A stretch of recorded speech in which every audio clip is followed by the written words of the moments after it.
이번 시간에는 AI 시대 내 정보는 안전할까? 라는 주제로 함께 이야기해 보겠습니다. 먼저 사례를 하나 살펴볼게요. 몇 년 전 마이크로소프트의 AI 연구팀이 공개용으로 준비하던 AI 모델 저장소에서 38TB에 달하는 내부 데이터가 외부에 노출되는 사건이 발생했습니다. 연구팀은 AI 모델 파일을 단순히 공유하려고 했던 건데요. 그런데 이 링크가 지정한 장소에는 직원들의 메신저 대화, 비밀번호, 비밀키 등 수많은 민감 정보가 포함되어 있었고 누구든 접근할 수 있는 상태였던 거죠. 이 사건이 보여주는 건 단순히 데이터 유출의 문제가 아닙니다.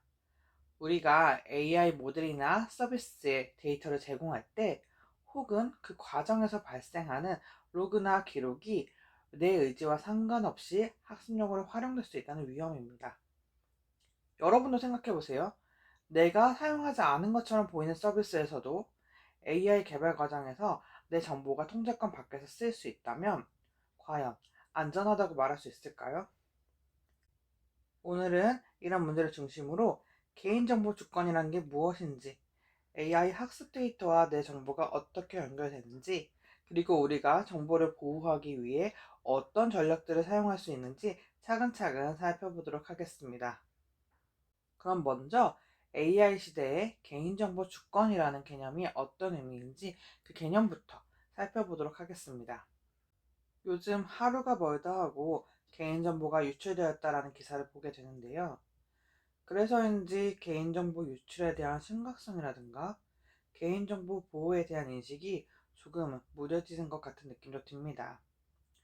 물론 이런 정보들도 유출되면 당장 금전적 피해나 신원 도용 같은 심각한 피해와 문제를 발생하게 되지만, 하지만 이 AI 시대 디지털 환경이 확장되면서 유출의 범위와 영향은 훨씬 더 넓어지고 있습니다.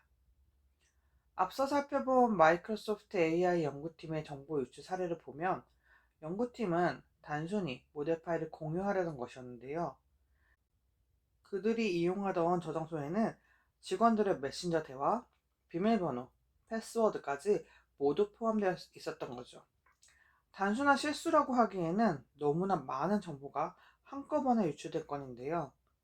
이 사건을 통해 우리가 제공하는 정보, 데이터들이 얼마나 쉽게 통제권 밖으로 넘어갈 수 있는지 확인할 수 있습니다. 그렇다면 개인정보가 유출되었을 때 어떤 문제가 발생하게 될까요? 우선 사생활 침해가 있습니다. 본인이 의도하지 않은 방식으로 내 정보가 공개되면 개인적, 심리적 부담이 생길 수 있습니다. 누군가 내 행동이나 습관, 고민까지 알게 된다면 안전하다고 느끼던 공간마저 불안해질 수 있겠죠. 두 번째는 경제적 그리고 신원 관련 피해입니다. 신용카드 관련 정보나 금융 데이터가 포함될 경우 금전적 피해로 이어질 수 있고, 이 계정 정보가 악용되면 사기나 신원 도용의 위험이 생기게 됩니다. 세 번째는 사회적, 교육적 영향인데요. 만약에 교육 환경에서 학생들의 개인정보가 유출될 경우 이 학습 성과나 평가 정보가 외부로 알려지게 될 수 있고, 이럴 때 학생들이 자신의 학습 기록을 자유롭게 남기는데 주저하는 문제로 이어질 수 있습니다. 결과적으로 학습 참여나 학습 경험 자체가 제한되게 되는 문제로 이어지게 되죠. AI 기술이 확산되고 AI 기반 플랫폼이 증가하면서 이러한 유출로 인한 문제는 더욱 심각해지고 있는데요. AI 시대의 개인정보 유출은 대규모, 자동화, 추적의 어려움이라는 특징을 보입니다. 하나씩 살펴보면요. 첫 번째 특징은 규모의 측면에서 이전과 달리 대규모로 발생한다는 것입니다. 마이크로소프트의 사례에서도 노출된 데이터의 양이 무려 38TB입니다. AI의 시스템은 정확한 추천과 예측을 위해 방대한 양의 데이터를 필요로 합니다. 따라서 유출이 발생할 경우 단순히 몇 건이 아니라 수십만, 수백만 명의 데이터가 한꺼번에 노출될 수 있죠. 두 번째 특징은 자동화인데요. AI 환경에서는 데이터의 수집, 저장, 분석이 대부분 자동화되어 있습니다. 그 과정에서 내가 제공한 정보가 어디에 저장되고 누가 접근할 수 있는지 추적하기 어렵습니다. 우리가 의식하지 못하는 사이에 우리의 정보가 시스템 안에서 이동하고 학습이나 분석에 활용될 가능성이 있는 거죠. 이 때문에 AI 시대의 데이터는 추적과 통제가 어렵다는 특징을 갖습니다. 과거 개인정보 유출은 주로 해킹이나 실수로 발생했지만 AI 시대의 유출은 구조적이고 간접적입니다. 학습 데이터가 익명화되거나 가명화되어 있어도 여러 데이터와 결합하면 개인을 재식별할 수 있는 위험이 있습니다. 그래서 사용자는 자신의 정보가 어디서 어떻게 활용되는지 통제하기가 매우 어렵습니다.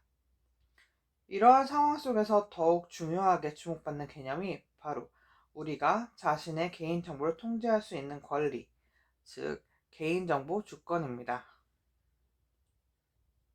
개인정보 주권이란 쉽게 말해서 내 개인정보에 대해 내가 직접 통제할 수 있는 권리, 내 정보의 주인으로서의 권리를 의미합니다.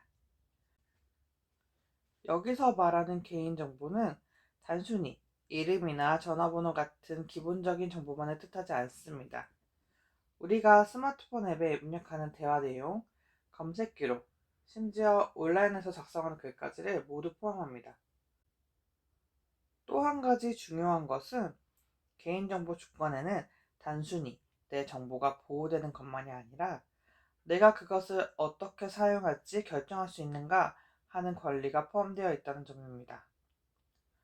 예를 들어 어떤 온라인 서비스가 나의 이름, 이메일, 생년월일을 수집하려 한다면 나는 그 정보가 왜 필요한지, 어디에 어떻게 저장되는지, 얼마나 오래 보관되는지, 누구와 공유되는지를 명확히 알고 동의할 권리가 있습니다. 또 그 서비스를 이용하다가 마음이 바뀌면 내 정보를 수정하거나 삭제해달라고 요구할 권리도 있죠. 이것이 바로 개인정보 주권의 핵심입니다. AI 시대에는 이 개념이 더욱 중요해집니다. AI 모델은 우리가 제공한 데이터를 학습해서 미래를 예측하거나 맞춤형 추천을 하고 자동화된 결정을 내리게 됩니다. 그런데 이 과정에서 나의 동의 없이 내 정보가 수집되고 사용된다면 그것은 나의 삶에 직접적인 영향을 미칠 수 있습니다. 여러분 생성형 AI 많이 사용하실 텐데요. 여러분이 생성형 AI 혹은 AI 기반 챗봇을 이용해서 고민 상담이나 질문을 할 경우 사실 이게 별거 아니라고 생각하실 수도 있는데요. 만약에 이 정보가 AI 학습 데이터로 사용된다면 여러분이 모르는 사이에 여러분의 정보가 학습 자료가 되어 다른 사람의 추천이나 의사결정에 영향을 주게 될 수 있습니다. 그렇다면 개인정보 주권을 어떻게 지킬 수 있을까요? 가장 핵심이 되는 것은 세 가지입니다. 동의의 권리, 접근, 수정, 삭제의 권리, 그리고 통제권의 행사입니다. 먼저 동의의 권리입니다. 많은 사람들이 약관에 동의합니다 버튼을 누르는 순간 자신의 정보 제공이 끝났다고 생각할 수 있지만 사실 그건 형식적인 절차일 뿐입니다. 진정한 동의는 단순히 체크박스를 클릭하는 것이 아니라 내 정보가 누구에게, 어떤 목적에, 얼마나 오랫동안 사용되는지를 이해한 뒤 선택하는 것을 말합니다. 예를 들어 어떤 앱에서 나의 위치 정보를 요청한다면 단순히 서비스 제공을 위해서 필요합니다 라는 문구가 아니라 당신의 위치 데이터를 이용해 어떤 맞춤형 서비스를 제공하고 데이터는 얼마간 저장되며 제3자에게는 전달되지 않습니다 라고 명확히 안내되어야 합니다. 사용자는 이러한 내용을 이해한 후에 비로소 제공하겠다 또는 제공하지 않겠다 라고 선택할 수 있어야 합니다. 이것이 바로 진정한 의미의 동의이며 개인정보 주권의 출발점입니다. 다음으로 접근, 수정, 삭제의 권리입니다. 내가 한번 동의하고 제공한 정보라고 해도 그것이 영원히 기업이나 기관의 데이터베이스에 남아있어서는 안 됩니다. 사용자는 언제든 자신의 데이터가 어디에 그리고 어떤 형태로 저장되어 있는지를 확인할 수 있어야 하고, 그것이 잘못된 정보라면 즉시 수정할 수 있어야 합니다. 또 더 이상 그 정보가 사용되기 원하지 않을 때는 삭제를 요청할 권리, 즉 일치의 권리가 보장되어야 합니다. 예를 들어서 여러분이 SNS에 게시한 사진을 삭제했는데 그 데이터가 이미 AI 학습용 데이터로 수집되어서 계속 남아있다면 이는 명백히 개인정보 주권의 침해에 해당합니다. 따라서 사용자는 삭제 요청뿐 아니라 해당 데이터가 제3자나 AI 시스템에 이전되었는지 여부를 확인할 수 있는 투명한 절차를 요구할 수 있어야 합니다. 마지막으로 통제권의 행사입니다. 동의나 삭제 권리가 일회성이라면 이 통제권은 그 이후의 과정까지 포함하는 보다 포괄적인 개념입니다. 만약 내 정보가 다른 용도로 재활용되거나 제3자에게 전달될 경우 나는 그 사실을 알고 다시 동의할 수 있어야 합니다. 예를 들어보면 학생의 학습 데이터를 기반으로 AI가 맞춤형 피드백을 제공하는 시스템이 있다라고 했을 때 그 데이터가 나중에 상업적 알고리즘 학습용으로 사용된다면 이는 본래의 목적을 벗어난 활용입니다. 이때 사용자는 이 데이터가 이런 방식으로 활용될 예정인데 동의하시겠습니까? 라는 안내를 반드시 받아야 하며 거부할 수 있는 선택권을 가져야 합니다. 또한 데이터의 이동과 사용 과정을 추적하고 문제가 발생했을 때 수정 혹은 중단을 요청할 수 있는 감시와 거부의 권리도 포함됩니다. 결국 앞서 살펴본 이 세 가지 권리가 유기적으로 작동할 때 우리는 비로소 내 정보는 내 것이라는 기본 원칙, 즉 개인정보 주권을 실질적으로 행사할 수 있게 됩니다.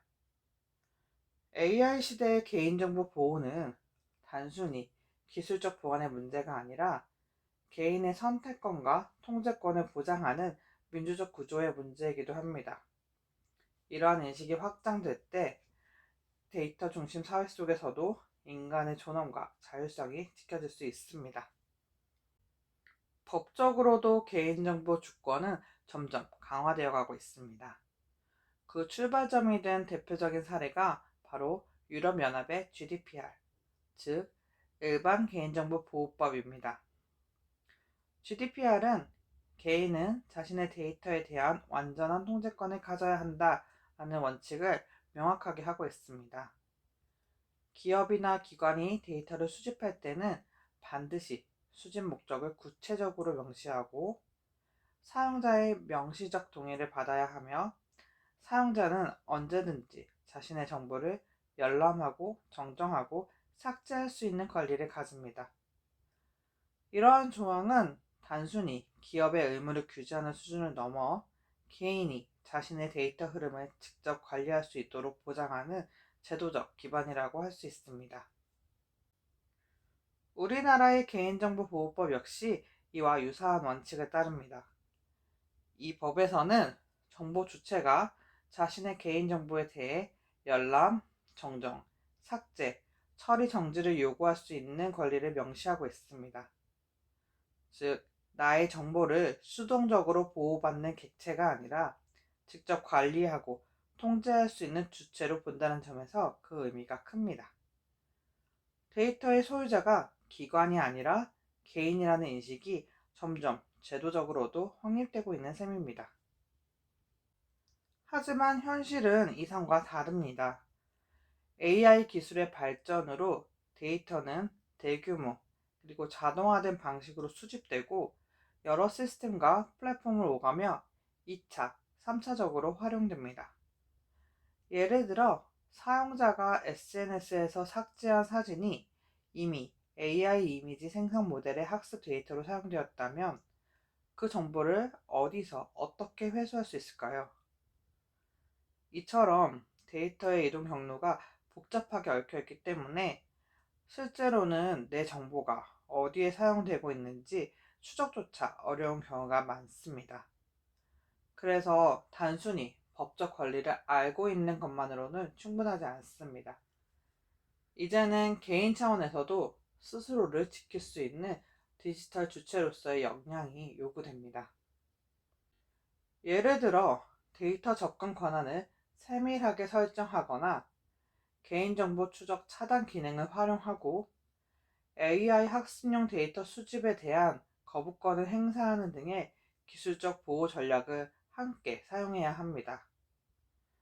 또한 학교나 기업 차원에서도 이러한 권리를 보장하기 위한 제도적 절차와 투명한 데이터 관리 시스템이 뒷받침되어야 합니다.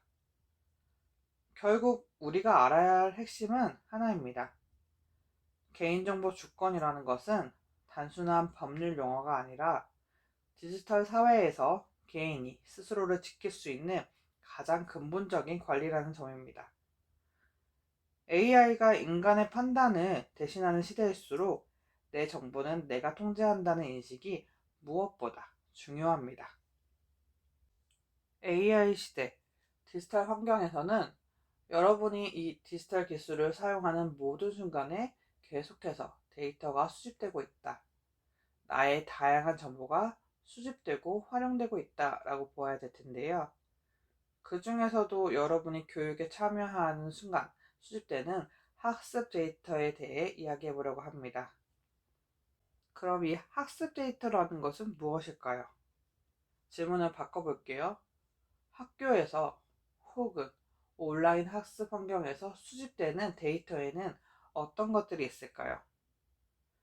우리가 흔히 학습 데이터라고 부르는 것은 단순히 학생의 성적이나 출석 기록만을 의미하지 않습니다.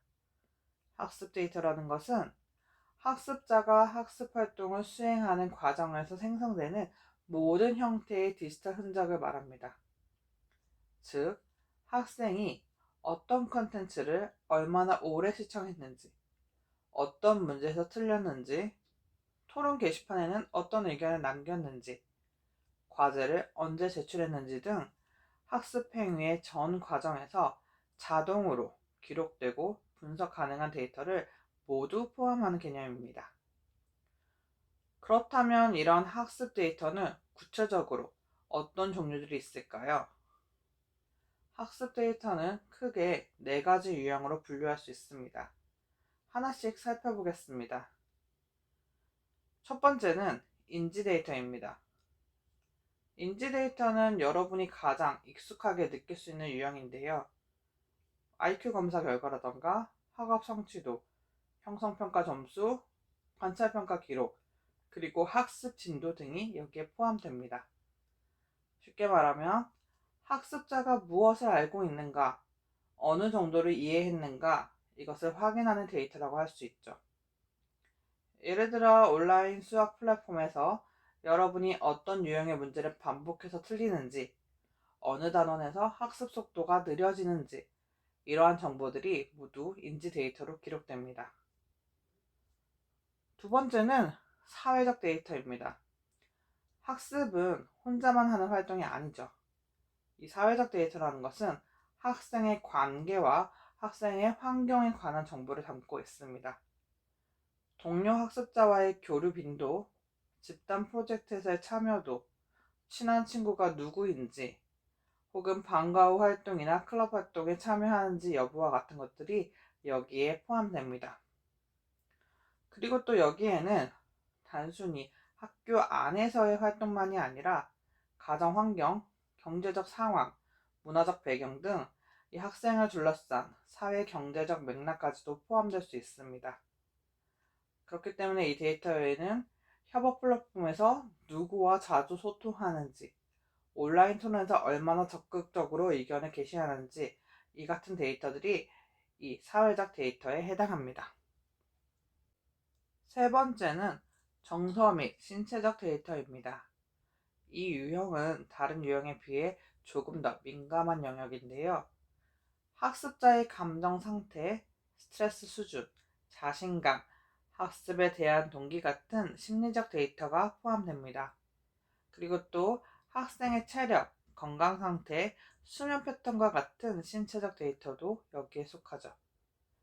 최근에는 일부 교육기술이 학습자의 얼굴 표정을 분석해서 집중도나 감정 상태를 파악하려는 시도까지 하고 있습니다. 또 웨어러블 기기를 통해 심박수나 활동량 같은 신체 데이터가 수집되기도 합니다.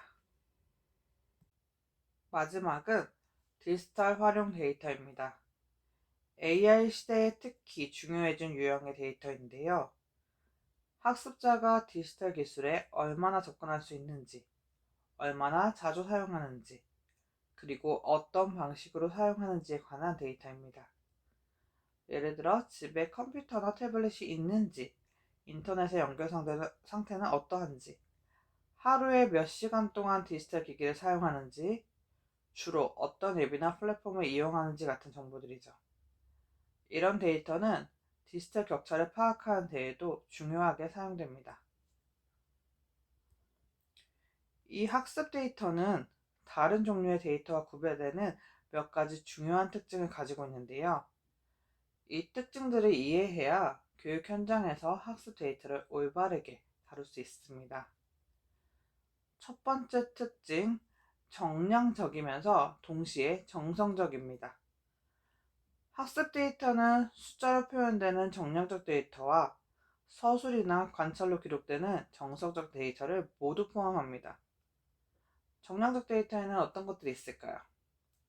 시험 점수, 문제풀이의 정답률, 학습 시간, 로그인 횟수, 클릭수 같은 것들이죠. 이런 데이터는 측정하고 비교하기 용이합니다. 하지만 학습 데이터에는 이런 정량적 데이터 외에 정성적 데이터도 많습니다. 학습자가 에세이에 작성한 내용이라던가 토론 게시판의 댓글, 그리고 교사의 관찰평가 기록, 프로젝트 활동 중 보인 태도 같은 것들이 여기에 해당합니다. 예를 들어 볼까요? 한 학생이 온라인 과학 수업에서 기후변화에 대한 내 생각이라는 과제를 제출했다면 제출 시간과 글자 수는 정량적 데이터에 해당합니다. 하지만 그 글의 내용이라던가 학생이 표현한 의견, 사용한 어휘들은 정성적 데이터에 해당하죠. 최근의 AI 기술은 이런 정석적 데이터마저도 분석하고 패턴을 찾아낼 수 있습니다. 즉, 여러분이 쓴 글의 내용이라던가 어조, 그 안에 담긴 감정까지도 데이터로 처리될 수 있다는 의미입니다. 두 번째 특징은 민감 정보를 포함할 수 있다는 것입니다. 앞서 살펴본 학습 데이터의 유형들을 다시 떠올려 볼게요. 인지 데이터에는 학습 장애나 특수교육의 필요성 같은 정보가 포함될 수 있습니다. 그리고 사회적 데이터에는 가정의 경제적 환경이나 가족 구성이 드러날 수 있고요. 정서적, 신체적 데이터는 더 말할 필요도 없겠죠. 심리 상태, 그리고 건강 정보는 매우 민감한 개인정보에 해당합니다. 문제는 이런 민감한 정보들이 학습 과정에서 자연스럽게 그리고 자동적으로 수집된다는 점입니다. 여러분이 만약에 온라인 학습 플랫폼에서 나는 수학이 너무 어려워서 자신이 없어요 라고 댓글을 남겼다면 이것은 단순한 학습 기록이 아니라 여러분의 심리 상태를 드러내는 민감한 정보가 될 수 있습니다. 그리고 이런 특정 데이터들을 결합하면 개인을 식별하거나 더 민감한 정보까지도 추론해낼 수 있게 됩니다. 예를 들어 학습 시간대, 접속 위치, 학습 과목 선택 패턴을 종합하면 익명화된 데이터라 하더라도 특정 개인을 추측할 수 있게 되는 것이죠. 이 학습 데이터의 세 번째 특징은 장기간 축적된다는 것입니다. 이것은 아마 학습 데이터의 가장 중요한 특징 중 하나일 수 있는데요. 학습이라는 것은 단기간에 끝나는 활동이 아니죠. 유치원부터 대학교까지, 나아가 평생 교육까지 우리는 수십 년 동안 학습 활동을 이어갑니다. 그 말은 학습 데이터라는 것은 여러분이 어렸을 때부터 성인이 될 때까지 심지어 그 이후까지도 계속해서 쌓인다는 의미입니다. 초등학교 3학년 때 온라인 독서 프로그램에서 기록된 데이터, 혹은 중학교 때 참여한 온라인 토론의 내용, 아니면 고등학교 때 사용한 학습 앱의 기록, 이런 것들이 모두 어딘가에 저장되어 있을 수 있습니다. 그리고 이렇게 장기간 축적된 데이터는 여러분에 대한 매우 상세한 프로필을 만들어낼 수 있습니다. 여러분의 학습 능력뿐 아니라 관심사, 성향, 사회적 관계, 심지어 가치관이 어떻게 변화해 왔는지 그 변화 과정까지도 추적할 수 있게 되는 것이죠.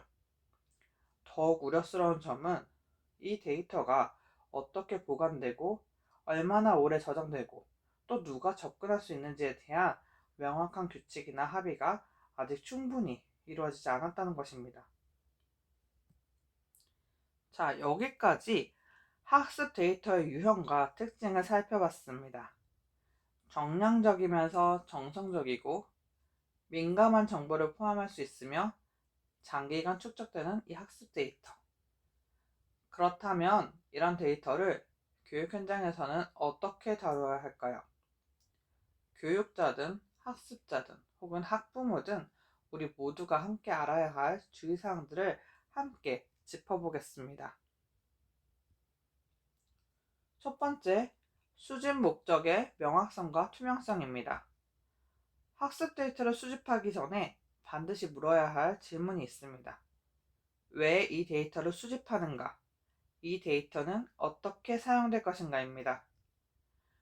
교육 현장에서 데이터를 수집할 때에는 그 목적이 명확해야 하고 또 그 목적을 학습자와 보호자에게 투명하게 공개해야 합니다. 예를 들어 학습자의 이해도를 파악하여 맞춤형 학습을 제공하기 위해 라는 목적으로 데이터를 수집한다면 그 목적에 필요한 최소한의 데이터만을 수집해야 합니다. 문제는 많은 경우에 이 교육 플랫폼이나 학습 앱이 필요 이상으로 광범위한 데이터를 수집한다는 것입니다. 학습 진도 파악이 목적인데 위치 정보나 연락처까지 요구한다면 이것은 과도한 수집에 해당하겠죠. 그리고 이렇게 수집된 데이터가 어떻게 활용되는지, 누구와 공유되는지, 얼마나 오래 보관되는지를 명확히 알려야 합니다. 이것이 바로 투명성입니다. 두 번째는 동의와 선택권의 보장입니다. 학습 데이터 수집에는 반드시 동의가 필요합니다. 특히 미성년자의 경우라면 보호자의 동의가 필수적이죠. 그런데 여기서 중요한 것은 이 동의가 진정한 의미의 동의여야 한다는 점입니다. 진정한 의미의 동의라는 게 무엇일까요? 먼저 이해 가능한 언어로 설명되어야 합니다. 그러니까 복잡한 법률 용어나 기술 용어로 가득 찬 동의서는 사실상 아무도 읽지 않죠. 학습자와 보호자가 실제로 자신이 무엇에 동의하는지 이해할 수 있도록 쉽고 명확한 언어로 설명되어야 합니다. 그리고 선택권이 있어야 합니다. 동의하지 않으면 이 수업을 들을 수 없습니다. 이것은 강제적 동의에 해당하고 진정한 동의라 볼 수 없습니다. 물론 현실적으로 어려움이 있습니다. 학교에서 특정 플랫폼을 사용하기로 결정했는데 한 학생만 거부하기는 쉽지 않죠. 하지만 최소한 불필요한 데이터 수집에 대해서는 거부할 수 있는 옵션이 제공되어야 합니다. 그리고 또 동의는 처리가 가능해야 합니다. 한 번 동의했다고 해서 영원히 데이터 수집을 받아들여야 하는 것은 아닙니다. 언제든지 원할 때 동의를 철회하고 자신의 데이터 삭제를 요청할 수 있어야 합니다. 세 번째는 데이터 보안과 접근 권한의 관리입니다. 학습 데이터는 민감하기 때문에 더욱 안전하게 보관되어야 합니다. 해킹이나 데이터 유출로부터 보호하기 위한 기술적 보안 조치가 필수적이죠. 암호화, 접근 권한 설정, 정기적인 보안 점검 등이 이루어져야 합니다. 그리고 누가 이 데이터에 접근할 수 있는가를 명확히 관리해야 합니다. 담당 교사, 학교 관리자, 교육청, 플랫폼 운영업체 혹은 제3의 연구기관, 각각의 주체가 왜 그 데이터에 접근해야 하는지, 그리고 어떤 범위까지 접근할 수 있는지를 명확하게 정의하고 통제되어야 합니다. 특히 주의해야 할 것은 교육 목적으로 수집된 데이터가 다른 용도로 사용되는 경우입니다. 예를 들어 학습 분석을 위해 수집된 데이터가 마케팅 목적으로 제3자에게 판매되거나 학생 평가나 선발에 부적절하게 사용되는 일이 없도록 주의해야 합니다. 네 번째는 학습자의 권리 보장입니다. 학습자는 자신의 데이터에 대한 권리를 가져야 합니다. 그 권리의 첫 번째는 열람권입니다. 나에 대해 어떤 데이터가 수집되고 있는지 확인할 수 있어야 합니다. 두 번째는 정정권인데요. 잘못된 정보가 기록되어 있다면 수정을 요청할 수 있어야 합니다. 세 번째는 삭제권입니다. 특정 데이터의 삭제를 요청할 수 있어야 하고요. 물론 교육 기록으로서 법적으로 보관해야 하는 데이터도 있겠지만 불필요하거나 혹은 과도하게 수집된 데이터에 대해서는 삭제를 요구할 권리가 있어야 합니다. 마지막은 이동권입니다. 한 플랫폼에서 다른 플랫폼으로 옮기고자 할 때 자신의 학습 데이터를 가져갈 수 있어야 합니다. 특정 업체나 플랫폼에 한정해서 데이터가 귀속되어서는 안 됩니다. 마지막 주의사항은 교육적 판단과 인간적 해석의 유지입니다. 이게 굉장히 중요한 지점인데요. 데이터는 유용한 도구이지만 결코 학습자를 판단하는 유일한 기준이 되어서는 안 됩니다. 숫자와 그래프로 표현된 데이터만으로는 한 학생이 가진 잠재력이나 창의성, 노력, 그리고 성장 가능성 등을 온전하게 파악할 수 없습니다. 한 학생의 온라인 학습 시간이 짧다고 해서 그 학생이 공부를 하지 않는다 라고 단정할 수 있을까요? 어쩌면 그 학생은 오프라인에서 더 효과적으로 학습하는 스타일일 수도 있고, 혹은 가정 형편상 디지털 기기의 접근이 제한적일 수도 있습니다. 이 데이터라는 것은 맥락 속에서 해석되어야 합니다. 그리고 그 해석에는 반드시 교육자의 전문적 판단과 인간적 이해가 함께 반영되어야 합니다. AI가 이 학생은 이 과목에 적합하지 않습니다 라고 분석했다 하더라도 교육자는 그 학생의 개별적인 상황이나 최근의 변화, 숨겨진 가능성 등을 고려해서 다른 판단을 내릴 수 있어야 합니다. 학습 데이터는 학습자를 이해하고 돕기 위한 도구이지 학습자를 분류하고 제한하는 수단이 되어서는 안 됩니다. 자, 정리하자면 교육 현장에서 학습 데이터를 다룰 때에는 수집 목적의 명확성과 투명성, 그리고 진정한 의미의 동의와 선택권이 보장되어야 하고, 철저한 데이터의 보안과 접근 권한의 관리, 그리고 학습자의 권리를 보장하고 교육적 판단을 유지하는 것, 이 5가지가 매우 중요하다는 것을 반드시 기억해야 합니다. 우리는 AI 시대에 살고 있지만 교육의 중심에는 여전히 사람이 있어야 합니다. 학습 데이터는 그 사람을 더 잘 이해하고 지원하기 위한 수단이지 사람을 대체하거나 통제하는 도구가 되어서는 안 된다는 것 기억하시기 바랍니다.